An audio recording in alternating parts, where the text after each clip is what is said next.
പിസിക്കും തലവേദനയാണ്, PC എന്നതും തലവേദനയാണ്. എന്തുകൊണ്ടാണ് PC ബിജെപിയിൽ പോയത്?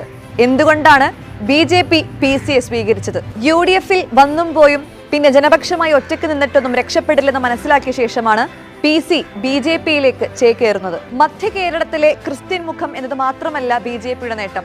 4 നേരം മുസ്ലിം വിരുദ്ധത പറയുന്ന കാസയുടെ രാഷ്ട്രീയ മുഖം കൂടിയാണ് പിസി എന്നതും അവർ മുന്നിൽ കണ്ടിരുന്നു. പക്ഷേ ഇപ്പോൾ ബിജെപിക്ക് തീരാ തലവേദനയായി മാറിയിരിക്കുകയാണ് പിസിക്ക് സീറ്റ് കൊടുക്കാത്തത് കൊണ്ട് ബിജെപി നേതൃത്വം കൊടുക്കുന്ന NDA സഖ്യത്തിന് വോട്ട് കൊടുക്കരുതെന്ന് കാസയുടെ ഫേസ്ബുക്ക് പോസ്റ്റ് കഴിഞ്ഞ ദിവസം പുറത്തു വന്നു കഴിഞ്ഞിരുന്നു. അതെ, പിസി വന്നു, ബിജെപിയും തലവേദന ഏറ്റുവാങ്ങാൻ തുടങ്ങിയിരിക്കുന്നു. പിസി ബിജെപിയിൽ വന്നപ്പോൾ തൊട്ട് കേൾക്കുന്നതാണ് പത്തനംതിട്ടയിൽ സീറ്റ് കിട്ടുമെന്ന്.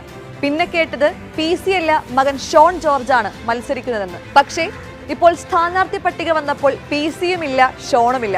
പകരം എറണാകുളത്തേക്ക് മത്സരിക്കുമെന്ന് വിചാരിച്ച AK ആന്റണിയുടെ മകൻ അനിൽ ആന്റണി പത്തനംതിട്ടയിൽ മത്സരിക്കുമെന്ന്. മിനിറ്റുകൾക്കകം സാക്ഷാൽ PC ജോർജിന്റെ തനി സ്വരൂപം ബിജെപിക്ക് കാണേണ്ടി വന്നു. പത്തനംതിട്ടക്കാർക്ക് അനിൽ ആരാണെന്ന് അറിയില്ല, പരിചയപ്പെടുത്തി കൊടുക്കേണ്ടി വരുമെന്ന്.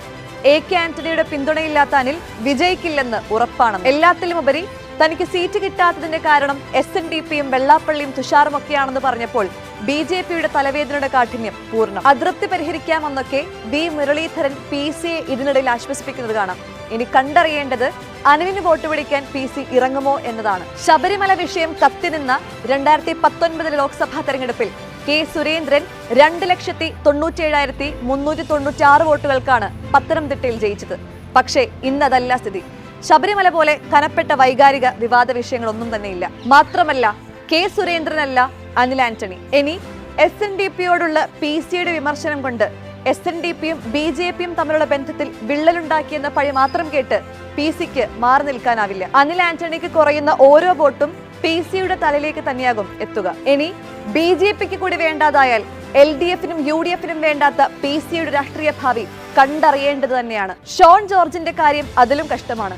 എക്സാലോജിക് മാസപ്പടി വിവാദത്തിൽ മുഖ്യമന്ത്രി പിണറായി വിജയന്റെ മകൾ വീണയ്ക്കെതിരെ ദേശീയ ഏജൻസി അന്വേഷണം വരെ എത്തിച്ചത് ഷോണിന്റെ മിടുക്കാണ്. ശരിക്കും ഷൈൻ ചെയ്യാൻ കിട്ടിയ അവസരം, രാഷ്ട്രീയ ഭാവി മെച്ചപ്പെടുത്താനും പ്രതിച്ഛായ ഉയർത്താനും കിട്ടിയ സുവർണാവസരം. പക്ഷേ അച്ഛനും മകനും ബിജെപിയിലേക്ക് ചേക്കേറിയത് കേരള ജനതയ്ക്ക് മുന്നിൽ ആ ഇമേജിനെ വളർത്തിയില്ല. എന്തായാലും NDAക്ക് കൂടി ബാധ്യതയായാൽ അച്ഛന്റെയും മകന്റെയും രാഷ്ട്രീയ ഭാവി എന്താകുമെന്ന് കണ്ടു തന്നെ അറിയണം.